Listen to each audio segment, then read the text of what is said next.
상을 차려주었습니다. 그래서 너무 기쁘니까 이 엄마가 친정 엄마에게 전화해가지고 이야기를 합니다. 엄마, 글쎄 내 딸이 벌써 커가지고 생일상을 차려주었어. 얼마나 기특한지. 엄마는 그런 딸 없지?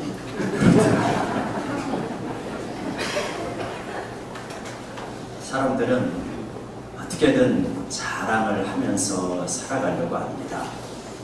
자랑거리가 없으면 이렇게라도 만들어서 자랑을 하죠. 근데 왜 그럴까 생각해보면 자랑은 내 삶의 의미 같은 것, 내가 설 수 있는 어떤 기반 같은 것, 그런 것이 나의 자랑이 아닌가 싶습니다. 다른 말로 말하면 그동안 자랑스럽게 여겼던 것이 사라지면 삶이 재미가 하나도 없어지는 거죠.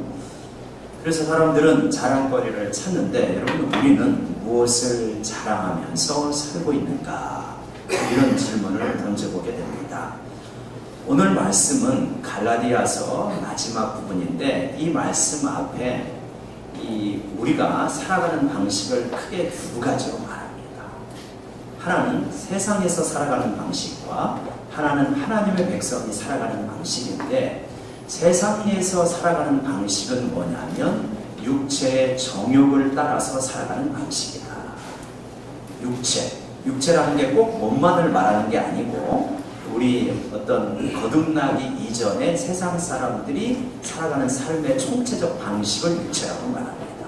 그래서 그 육체의 특징은 욕심이에요. 그래서 육체의 정욕을 따라가는 삶의 방식이 있고, 또 하나는 성령을 따라 살아가는 방식이 있습니다. 여러분, 예수를 믿으면 어떻게 되어지냐면 이상한 게 하나 생깁니다. 그게 뭐냐면 내 안에 내가 지금까지 살아왔던 뜻, 방식, 욕심, 이거하고는 다른 무엇인가가 생겨요. 성령이 우리 안에, 예수님을 진짜로 믿으면 성령님이 우리 안에 내주하시기 때문에 뭔가 그분의 의지를 가지고 뜻을 발동시키십니다. 그런데 강제로 하지 않아요. 굉장히 인격적이기 때문에 우리에게 부드럽게 속삭여 주십니다. 너 이렇게 하는 게 좋다, 이렇게 하지 않겠냐, 이렇게 가는 게 바람직하다, 이런 뜻이 우리 안에 생겨납니다. 크게 요란하게가 아니라 이렇게 잔잔하게 양심의 소리를 통하여서, 내면의 소리를 통하여서 우리에게 들려주시는 뜻이 있습니다. 근데 이게 굉장히 세미한 음성이고 인격적인 음성입니다. 그러니까 자칫하면 무시하기가 쉬워요. 무시하면서 예수님을 믿고 교회를 다니고 교회에서 직분을 받을 수도 있습니다. 그러나 성령의 뜻을 무시하면서 살아갈 수 있습니다. 처음에는 별로 차이가 나지 않는 것 같습니다. 그런데 어떤 결과가 뭐냐면 성령님의 뜻을 무시해서 살면은 기쁨이 우리 가운데 사라집니다. 평강이 사라집니다. 그리고요, 인생이 안 풀립니다. 만사 형통이 아니라 만사 불통이 되어지는 겁니다. 계속 그렇게 가면, 성령님의 뜻을 따라 살아가면 이상하게 평안이 오고 기쁨이 옵니다. 그리고 풀려져 가기 시작합니다. 신비한 역사가 있어요. 물론 단순하게만 말하기는 어려워요. 성령님을 따라 살아갈 때 훈련받는 혹독한 과정이 있기도 합니다. 그러나 장기적으로 보면 성령을 따라 살아가면 잘 풀려나가게 되고, 내 뜻을 따라 살면 상당히 어려움을 많이 겪게 되어집니다. 마음에 일단 기본적으로 기쁨이 없습니다. 그러니까 혹시 우리 가운데 나는 예수를 믿어도 왜 이렇게 힘드냐, 그리고 이 힘든 게 계속되냐 하면, 여러분, 광야에 있는 이스라엘 백성을 생각해 보십시오. 애굽에서 나왔습니다. 근데 하나님의 인도하심을 따라가면 구름 기둥과 불 기둥 가운데 엘림에도 도달하고 막 이렇게 그렇게 되어집니다. 그러나 내 고집대로 가면은 광야에서 굉장히 힘겨워지는 거예요. 혹시 내가 너무 힘들면 나는 예수님을 믿는다고 하지만 내 뜻대로만, 내 고집대로만, 내 주장대로만 살아가고 있는 거 아닌가? 한번 점검을 해보셨으면 좋을 것 같습니다. 성령을 따라 살아가는 삶이란 무엇인가? 우리가 질문을 던집니다. 근데 우리가 성령을 따라 살아간다면 그냥 뭔가 굉장히 신비한 체험일 거라고 생각하기 쉬운데, 에베소서, 골로새서, 갈라디아에서 말하는 성령을 따라 살아가는 삶은 굉장히 공동체적입니다. 사랑의 삶이요, 섬김의 삶이요, 덕을 세우는 삶, 이것이 성령을 따라 살아가는 것이다. 한번 그런 부분을 우리가 살펴봤으면 좋겠는데요. 오늘 우리가 읽었던 25절과 26절 말씀 다시 같이 한번 읽어봅시다. 시작. 만일 우리가 성령으로 살면 또한 성령으로 살아가니 헛된 영광을 구하여 서로 노력하거나 서로 투례하지 말지니라. 성령을 따라 살아가면 성령으로 행하는 것이다. 근데 그것과 대조하여서 헛된 영광을 구하는 삶, 육체를 따라 살아가는, 육체의 정욕대로 살아가는 삶이 있다는 것입니다. 그거는 뭐냐면 서로 노엽게 합니다. 노엽게 한다고 하는 것은 뭐냐면 공격한다는 거예요. 공격하고 투기한다, 질투한다는 것입니다. 이 세상의 육체를 따라 살아가는 삶의 원리는 경쟁의 원리입니다. 내가 너보다 우월하다는 걸 보여주고 싶어서 공격하는 것입니다. 근데 우월하지가 않아요. 아무리 봐도 저 사람 때문에 저 사람을 내가 앞설 수가 없어요. 그러면 뭐 하냐면 질투하는 것입니다. 그러니까 우월감을 느끼거나 열등감 속에서 질투하거나, 이것이 육체의 영광을 따라 살아가는, 육체의 정욕을 따라 살아가는 삶의 방식이라는 거예요. 근데 그 밑바닥에는 무엇이 있냐? 헛된 영광을 구하는 마음이 있다는 것입니다. 헛된 영광. 헛된 영광을 다른 번역으로는 허영이라고 합니다. 허영. 여러분, 한 가지 질문을 드리겠습니다. 마귀가 가장 기뻐하면서 수집하는 기호품이 있는데 그 기호품이 뭔지 아시겠습니까? 그게 뭐냐면 허영입니다. 마귀가 가장 좋아하는 액세서리가 뭐냐? 허영입니다. 그러니까 허영을 마음속에 이렇게 품고 살아가면 마귀가 건져내기가, 마귀가 수집하기가 굉장히 좋은 거예요. 그게 결정적인, 그게 마귀의 유혹의 통로가 허영이라는 것입니다. 허영은 별게 아닙니다. 허영은 이런 것입니다. 내가 대단한 존재로 한번 드러나고 싶은 것. 그래서 제가 예전에 어떤 똑똑한 성도를 상담한 적이 있는데 물어봤어요. 당신의 삶의 목적이 무엇입니까? 무엇 때문에 그렇게 치열하게 살아갑니까? 그랬더니 자기는 자기 친구들한테 이런 인정을 받고 싶대요. 야, 저는 진짜 대단해. 그 말을 듣고 싶은 거예요. 이게 뭐냐면 일종의 허영 같은 거예요. 사람들한테 저 사람 진짜 대단해. 그거 들으면은 어떻게 되어지나요? 내 가치가 올라가나요? 별로 그렇지도 않죠. 그런데 우리 마음속에 그런 거 있죠. 아, 저 사람은 진짜 대단해. 진짜 똑똑해. 진짜 부자야. 진짜 믿음이 좋아. 진짜 영성이 깊어. 요거요. 요게 허영에 가까울 수 있다는 것을 분명하게 말씀해주고 있습니다. 허영에 붙들려 있으면요, 우리 마음이 사탄의 놀이터가 됩니다. 그리고 이거를 떨쳐내지 못하면 마음이 계속해서 사탄이 놀면 마음이 지옥이 될 수 있는 것입니다. 혹시 우리 가운데 이 허영에 좀 이렇게 헛된 영광, 허영에 붙들려 살아가지고 자주 노여하거나 자주 질투의 불길에 사로잡히고 있다면 한번 하나님 앞에 자신을 잘 드러내보시기를 바랍니다. 그리고 허영을 내려놓으시기를 바랍니다. 사실 우리가 자랑할 게 무엇입니까? 우리의 원래 성분이 무엇입니까? 흙이지 않습니까? 우리에게서 호흡을 빼내고 나면 무엇이 남습니까? 티끌이 남습니다. 허영이 우리에게 가당차는 그런 것입니다. 허영에 사로잡히지 않고 성령을 그러면 따라서 살아간다면 그러면 어떻게 산다는 거냐? 진짜 누군가를 사랑하게 된다고 말씀하는 겁니다. 그것이 1절 말씀인데요. 갈라디아서 6장 1절 말씀 한번 같이 읽어볼까요? 시작. 형제들아, 사람이 만일 무슨 문제라는 일이 일어나거든 신령한 너희는 공의하심으로 바라를 받았고 너 자신의 살펴봐 너도 시험을 받는다 두려워하라. 육체의 정욕을 따라 살아가는 사람들은 경쟁, 그리고 다른 사람보다 우월하려고 하는 사람들은 누군가 범죄한 일이 드러나면 꼬집어내기 쉽습니다. 판단하고 정죄하고 비난하기 쉽습니다. 그러나 성령을 따라 살아가는 신령한 우리들은 그러한 일이 생겼을 때 어떻게 하냐? 그들을 바로 잡는다는 것입니다. 바로 잡는다는 것은 뭐냐면 탈골하잖아요. 어깨 같은 게 탈골하지 않습니까? 그러면 제자리에 꽂는 것을 바로 잡는다는 것입니다. 그러니까 제자리로 갖다 놓는 거예요. 죄를 지면 자기의 제자리에서 떨어졌는데 그걸 제자리에 올려놓습니다. 근데 그때의 자세가 뭐냐면 온유한 심령이라 온유한 마음으로 제자리에 갖다 놓는 것입니다. 그리고 나서 자신을 살펴봅니다. 혹시 나에게도 그런 건 없을까? 얼마든지 그럴 수 있잖아요. 그런 것을 살펴보게 되는 것입니다. 그러나 육체의 정욕을 따라 살아가는 사람들은 비난하고 정죄하고 비난하고 멀리하고 그러기가 쉬운 거죠. 그런 뿐만 아니라 이제 무거운 짐을 지고 살아가는, 죄를 지은 사람도 있고 무거운 짐을 지고 살아가는 사람을 보면 그 짐을 덜어주는 것입니다. 2절 말씀 같이 한번 읽어봅시다. 너희가 짐을 서로 지라 그리하여 그리스도의 법을 성취하라. 짐을 서로 지라라고 하는 말은 그 사람이 무거운 짐을 지고 허덕이고 있을 때 가서 짐을 덜어주는 것입니다. 이것이 성령을 따라 살아가는 사람들의 모습이다.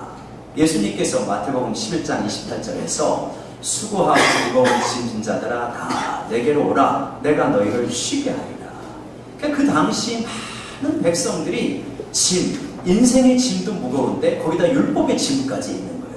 그래서 너무 힘겨우니까 예수님께서 그들을 보시면서 너네 그렇게 무거운 짐을 지고 허덕이지 말아라. 다 내게로 오면 내가 진정한 쉼을 너희에게 주겠다. 그러면서 그들에게 쉼을 주셨어요. 그러면서 쉼을 주시면서 그 백성들에게 하나의 법을 주시는데 그리스도의 법을 주시는데 그 법이 무엇입니까? 내가 너희에게 새 계명을 말하노니 서로 사랑하라. 이게 그리스도의 법이에요. 그러니까 누군가가 무거운 짐으로 허덕이고 있을 때 그 짐을 덜어주는 것, 죄를 지었을 때 다시 그 자리로 돌아가게 하는 것, 이것이 그리스도의 법이고 그걸 성취하는 것입니다. 지난 목요일 날 저희 교회에서는 힐링데이를 가졌어요. 광고는 못했었고 월요일 날 제가 기도하는데 우리 지금 성도님들 가운데 하는 분들이 많습니다. 특별히 암으로 고통받고 있는 분들이 많은데 한 분 한 분 생각하면서 기도하는데 어떻게 좀 이렇게 도와야 될까? 그래서 1대1의 만남을 가져야 될까? 이렇게 하다가 1대1 만남을 갖기에는 너무 많으시고 그래서 성령께서 또 모이는 가운데 역사할 때가 많으니까 이렇게 암으로 고통받고 있거나 이미 받고 회복되신 분들 이러한 여러분들에게 급히 연락을 해서 목요일날 모였습니다. 또 이분들을 케어하고 기도하고 있는 부역장님, 교구장님들도 같이 모였습니다. 그러면서 말씀을 보고 찬양하고 기도하고 먹고 마시고 또 웃고 울고 서로 격려하고 축복하고 이러한 시간을 가졌습니다. 그러한 시간을 가지면서 정말 무엇을 느꼈냐면 이 시간은 성령님께서 예배하신 시간이고 성령님께서 끌어가시는 시간이구나. 근데 그러한 시간을 가지면서 이제 대화를 하는데 이 고통을 받았던 우리 지체들이 하는 말이 공통적으로 하는 말이 무엇이냐면 이러한 그 암을 지금 겪고 있거나 또 이게 벗어난 우리 지체들이 공통적으로 하는 말이 이것이더만요. 이제는 더 이상 참지 않겠다. 그러니까 암이라는 게 너무 스트레스를 받아가지고 생긴 거니까 참지 않겠다, 기쁘게 살겠다, 감사하며 살겠다, 믿음으로 살겠다 이런 요지였습니다. 그러한 이 짐을 서로 덜어주는 이러한 시간을 가지면서 어떤 깨달음을 얻었냐면 그 속에서 함께하였던 부역장님이나 저나 모든 지체들이 다 같이 위로를 얻는 거예요. 짐을 던다고 하는 것은 내가 누구의 짐을 더는 줄 알았는데 내 짐이 덜어지는 과정인 거예요. 이게 놀라운 역사예요. 누군가가 굉장히 힘겨워하고 있으면 내가 짐을 덜어준다고 좀 뭔가를 하지 않습니까? 그런데 내가 무거운 짐만 가져오는 게 아니라 동시에 내 짐이 덜어지는 그래서 뭐라고 하냐면 서로 짐을 지라라고 이렇게 말씀하고 있는 것입니다.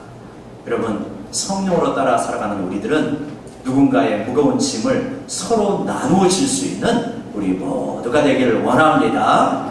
우리 곁에 사람 바라보면서 한번 축복합시다. 당신의 짐을 덜어드리겠습니다.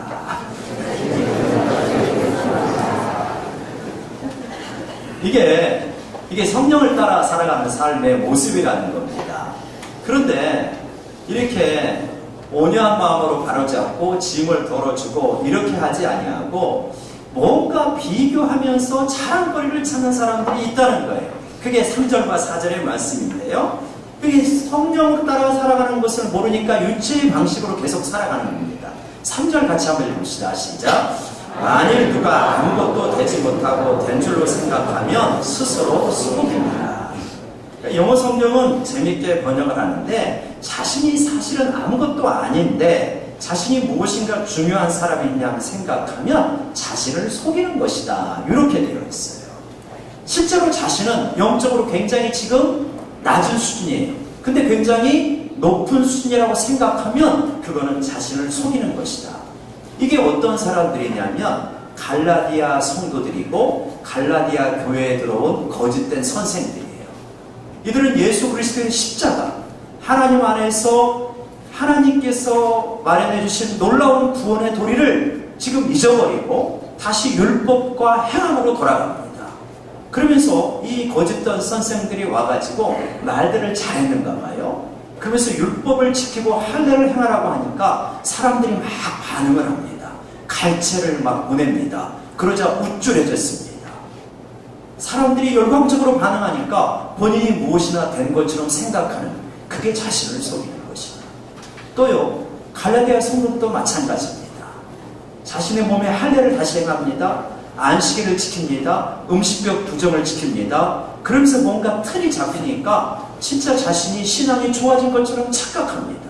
복음에서는 멀어지고 있는 것인데 마음 공허해지고 있는데 바깥으로 딱딱해지면서 속마음에는 은혜가 식어가고 있는데 본인은 믿음이 좋아지는 거라고 오해를 하고 있는 것입니다. 그게 바로 착각이다라고 이렇게 말하는 것이고 스스로를 속이는 것이다. 여러분, 우리는 우리 자신의 내면을 좀 잘 살펴봐야 됩니다. 내가 진짜 복음으로 인하여서 충만한가? 예수 그리스도를 향한 사랑으로 충만한가? 이거를 잘 살펴봐야지 밖으로 사람들이 인정해 주는 것을 근거로 해가지고 내가 믿음이 제법 있는 것처럼 오해하면 큰 잘못에 빠질 수가 있는 것입니다. 여러분, 교회는 어떤 곳입니까? 교회는 근본적으로 사랑으로 대하는 곳이고 인정과 격려를 하는 곳입니다. 이게 좋아요. 사랑으로 대하고 인정과 격려를 하는 게 좋습니다. 그런데 이거 부작용이 있어요. 이 부작용은 뭐냐면 사람들이 인정해주고 격려하고 축복해주는 것을 겸손하게 받아들이지 않고 그것을 내 존립의 근거로 삼게 되는 것. 이거는 부작용이 될 수 있어요. 그러니까 실제로는 내 안에 믿음의 확증이 없습니다. 믿음의 확증이 없는데 사람들이 아이고 이렇게 칭찬을 하니까 내가 믿음이 진짜 좋은 것처럼 오해를 하는 것입니다. 내 안에 믿음의 확증이 없어요. 근데 어떤 행함들, 공로들, 봉사들이 있으면서 내가 믿음이 좋은 것으로 오해를 하는 것입니다. 굉장히 위험합니다. 오늘 새벽에 비가 엄청나게 쏟아졌죠. 밤에. 그래서 여러분은 어떠신지 모르겠는데 저는 가끔 그런 생각이 들어요. 천둥 소리가 막 굉음처럼 들리고 비가 막 쏟아지고 그런데 이제 베란다 문을 열어놓은 게 있어가지고 베란다 문 좀 닫아달라고 해가지고 이렇게 가가지고 문을 닫는데 막 한 3시경에 막 쏟아지더라고요. 막 비가 쏟아지고 천둥이 치면은 그런 생각 드시잖아요. 예수님 오시려나? 오늘 오시려나? 오시면 준비가 되어 있나? 우리 성도님들 준비가 되어 있나? 여러분 그런 생각 들죠? 이것처럼 중요한 게 없습니다. 바깥에서 사람이 나를 인정하느냐, 내가 교회에서 어떤 직분이 있느냐, 그런 거 중요하지 않아요. 내가 진짜 구원의 확신과 믿음의 확신이 있느냐는, 내 삶의 증거가 있느냐는 거예요. 이게 정말 중요하잖아요. 존 메가다 목사님이라는 그런 미국의 복음주의 계열의 유명한 목사님이 있는데 이분이 설교를 하는데 기가 막힌 이야기를 합니다. 78세가 된 노인에게 이제 임종을 앞두고 있습니다. 그래서 물어요. 하나님 나라를, 천국을 바라보는, 이제 천국을 곧 가게 되니까 천국을 바라보는 당신의 심정은 지금 어떻습니까? 그렇게 묻습니다. 근데 이성 문제 없죠. 그 78세 된 노인이 그래요. 목사님, 나는 아직 엑스물을 끊지 못했습니다.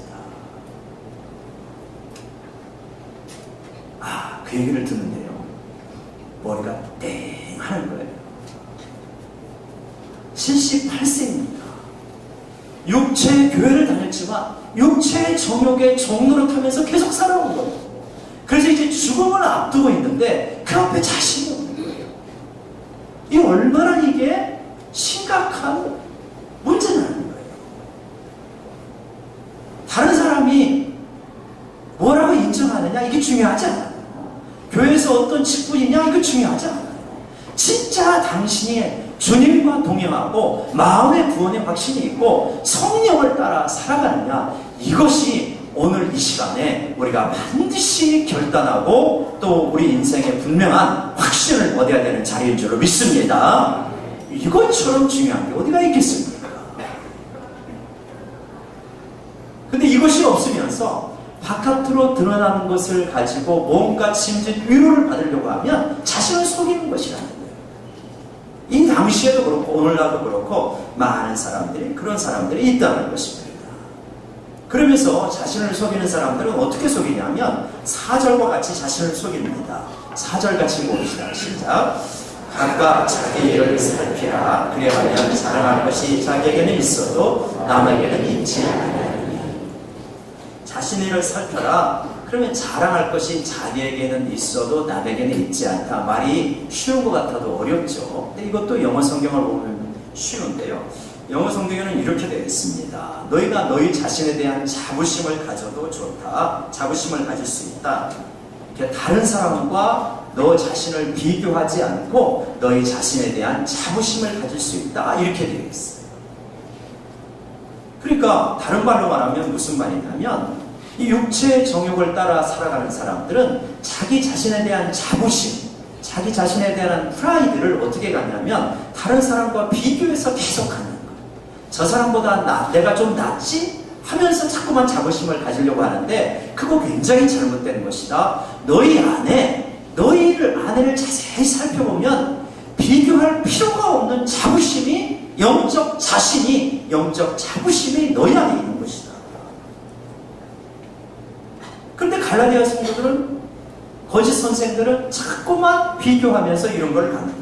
오늘날 우리들도 마찬가지입니다. 누군가와 비교하고 누군가의 가르침을 통해서 어떤 영적 자신을 갖게 되어지면 이거는 굉장한 실망으로 귀결될 수밖에 없어요. 왜냐? 사람들의 인정, 사람들의 가르침은 굉장히 변덕스럽습니다. 변덕스럽죠? 또 누구보다 앞서려고 하는 이 마음은 반드시 나보다 뛰어난 사람을 만나게 돼 있어요. 이건 항상 실망스럽습니다. 그런데 우리에게는 비교를 초월하여서 비교하지 않고 우리 안에 어떤 절대적인 그러한 분명한 확신, 자신, 근거, 이런 것들이 있다는 거예요. 그게 뭐냐? 그거를 사도 바울은 조금 넘어가서 우리 갈라디아서 6장 14절, 우리 주구에도 있는데요. 갈라디아서 6장 14절에 이렇게 우리가 진짜 자랑할 수 있는 자부심과 근거를 이렇게 말합니다. 갈라디아서 6장 14절 한번 같이 읽어볼까요? 시작. 그러나 내게는 우리 주 예수 그리스도의 십자가 외에는 결코 자랑할 것이 없으니 그리스도로 말미암아 세상이 나를 대하여 십자가에 못 박히고 내가 또한 세상을 대하여. 진짜 자랑은 무엇입니까? 다른 사람과 비교해서 좀 나은 것, 앞서가는 것, 좀 더 많이 가진 것, 그런 것이 아니라 진짜 자랑은 예수 그리스도의 십자가. 예수 그리스도의 십자가. 이거 말고는 자랑할 게 없다는 거예요. 이거를 예수 그리스도의 십자가를 만나고 보니까 그동안 내가 추구했던 모든 것이 뭐와 같다고 말합니까? 배설물이더라. 내가 그리스도를 통하여서 새로운 피조물이 되어지고, 그래서 이 죄에서부터 구원을 받고 영원한 생명을 누리고 영원한 천국을 갖게 되어지고, 그 비밀을 관념으로가 아니라 내 가슴으로 깨닫고 은혜가 있다 보니까 다른 모든 것들은 진짜 배설물에 불과하더라. 그래 나는 억지로가 아니라 기꺼움으로 예수 그리스도의 십자가 외에는 내가 자랑할 것이 아무것도 없다라고 자신 있게 말한다, 이런 것입니다. 물론 우리가 이 세상을 살아가면서 이 세상의 육체의 정욕대로 살아가는 이 사람들과 살아가다 보니까 우리도 유혹을 받는 순간들이 있죠. 그래도 이것도 있었으면 좋겠다, 이것도 저것도 있었으면 좋겠다, 그런 것들도 있지만 근본적으로 우리의 방향성은 뭐냐? 오직 예수 그리스도의 십자가만이 전부라고 하는 것을 인정하고 그것을 향해 가는 사람입니다. 그렇게 가다 보니까 어떻게 되어지냐? 세상에 대해서 죽고 세상이 나에 대해서 죽어가는 것입니다.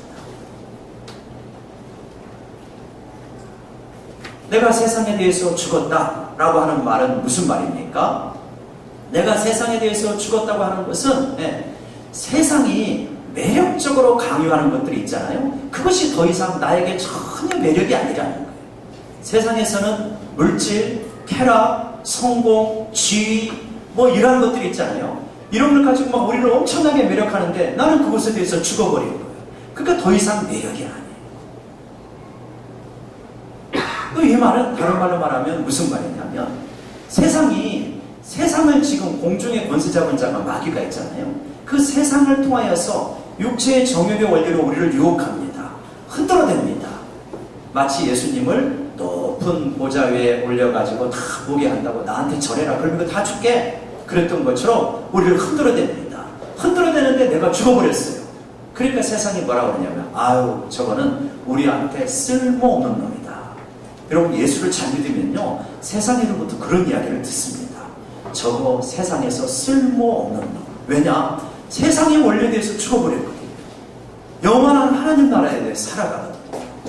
여러분 그런 의미에서 우리가 세상에 대해서 죽고 세상이 우리를 향해서 쓸모없다고 말하는 것이 우리에게 축복이 될 줄로 믿습니다. 세상에서 쓸모없는 사람이 되는 거예요. 그런데 이렇게 살아가게 되어지면 어떻게 됩니까? 굉장히 자유를 느끼게 되어집니다. 비교로부터 벗어나고요, 세상의 가치에 대해서 죽고 영원한 가치에 대해서 살아가게 되면 굉장히 자유로움을 우리가 많이 느끼게 돼요. 그러면서 우리 인생, 우리가 감당해야 될 몫은 스스로 지게 되는 것입니다. 5절에 그런 말씀을 하고 있는데 5절 살펴볼까요? 같이 읽읍시다. 시작. 각각 자기의 짐을 질 것이다. 2절에서도 짐이라는 표현이 나오고 5절에서도 짐이라는 표현이 나오는데 2절의 짐은 혼자 지기 너무 어려운 것입니다. 그러나 5절의 짐은 혼자 질만 하는 겁니다. 그러니까 너무 어려운 짐은 같이 나눠져야 돼요. 그러나 우리 스스로 져야 될 인생의 짐이 있는 거예요. 결국은 우리 짐을 가지고 우리가 짐을 어떻게 졌느냐를 가지고 하나님 앞에 가서 결산을 하게 되어지니까 내가 감당해야 될 몫은 내가 감당하라, 이런 말씀이죠. 우리 하겠습니다. 여러분 사람들은 자랑거리들을 가지고 살아갑니다. 무엇을 자랑합니까? 세상 사람들은 헛된 영광을 원합니다. 그래서 다른 사람을 격동시키기도 하고 혹은 질투하기도 합니다. 그러면서라도 자랑거리들을 만들어내고 싶어 합니다. 그런데 이러한 세상의 자랑 끝에, 육체 정욕의 자랑 끝에는 반드시 슬픔과 회의가 있습니다. 거기에는 영원한 자랑거리가 있을 수가 없는 것입니다. 그러나 성령을 따라 살아가는 우리들은 그런 자랑을 하지 않습니다. 우리의 자랑은 우리의 내면에 있고, 우리의 자랑은 우리의 양심 안에 있고, 우리의 자랑은 예수 그리스도의 십자가에 있기 때문입니다. 그리고 이거는 사람들의 평가에 좌우되지 않습니다. 굉장한 영속성을 갖습니다. 잠시 흔들릴 수는 있지만 내 안에 자신이 있는 거예요. 내 안에 평화가 있는 거예요. 내 안에 기쁨이 있는 거예요. 그래서 정말 어젯밤처럼 비가 억수로 쏟아져서 주님이 오신다 할지라도 주님 오시기를 진짜 기다렸습니다 라고 확신할 수 있는 믿음이 우리 안에 생기는 것입니다. 여러분 우리는 이 세상이 알지 못하는 자랑거리를 가지고 있습니다. 우리는 가난한 것 같지만 진짜로 부유한 사람들입니다. 무명의 사람들인 것 같지만 진짜 유명한 사람들입니다. 우리는 무식한 것 같지만 진짜 똑똑한 사람들입니다. 우리는 낮은 것 같지만 진짜 하늘의 높은 지위를 가지고 있는 사람들입니다. 우리는 굉장히 짧은 인생을 사는 것 같지만 영혼을 살게 되고요. 비참하게 사는 것 같지만 가장 존귀하게 사는 존재입니다. 이러한 진짜 자랑거리를 가지고 내 안에 확신을 가지고 살아가는 우리 모두가 되기를 원합니다.